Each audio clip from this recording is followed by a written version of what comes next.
If you're PCSing to JBLM and you've been scrolling listings thinking there's no way you can afford to buy here, stick with me until the end of the video, because the number that scared you off is probably the wrong number to be looking at. Today, we're breaking down what your rank and your BAH actually qualify you for and where the real options are. And before we dive in, if you're getting orders to JBLM and you want to know what this area actually looks like, grab my JBLM Relocation Guide. It walks you through the neighborhoods, the commute, the schools, all of it. The link to download the Relocation Guide is in the description. Call or text me at the number on your screen or scan the QR code to book time right on my calendar. Okay, so here's what trips people up. You'll see a headline that says the average home price in the area is approaching $700,000 and you just close the tab. But that average is pulled way up by waterfront estates and luxury properties. The number that matters for a normal buyer is the typical sales price, which sits much lower, and there's real inventory well below even that. Right now, I'm personally working with buyers shopping under $400,000 and one under $350,000. Those homes exist, they're active, and they're getting bought. Now, here's why your money goes further than you think. Your BAH, or Basic Allowance for Housing, is also tax-free, which can actually help you qualify for more.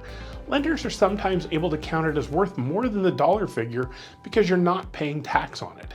Exactly how much depends on your lender and your full picture, so that's a conversation to have with them.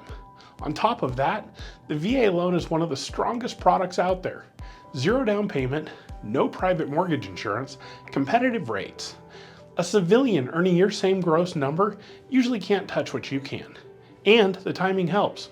For 2026, JBLM's BAH went up about 2.4% over last year. The local market has also shifted. There's more inventory and more room to negotiate than there's been in years, which means buyers aren't fighting 10 offers on every house anymore. So, what does that look like by rank? These examples assume a buyer with dependents, using a VA loan, clean on other debt, and the kind of rate available right now. Your real number depends on your full financial picture. A car payment or some credit card debt will pull it down, but this gives you a sense of what's possible. An E5 a few years in between base pay and BAH could be looking at buying power into the high 400s right up toward 500,000. Here's the thing, you don't have to spend all of that. There's active inventory well below it in communities like Yelm and Spanaway right now. An E6 can push north of 500K. An E7 with some time in service gets into the mid 500s. Step up to the officer side and an O2 or an O3 can be looking into the 600s, even the 700s. Yeah, that same 700K number we started with. Funny how that works. And here's something a lot of buyers forget to factor in. If you've got a spouse who's also working, that income counts too. A lender adds their qualifying income on top of your base pay and BAH, so a household with a second steady paycheck can jump a full tier above what the rank numbers alone suggest.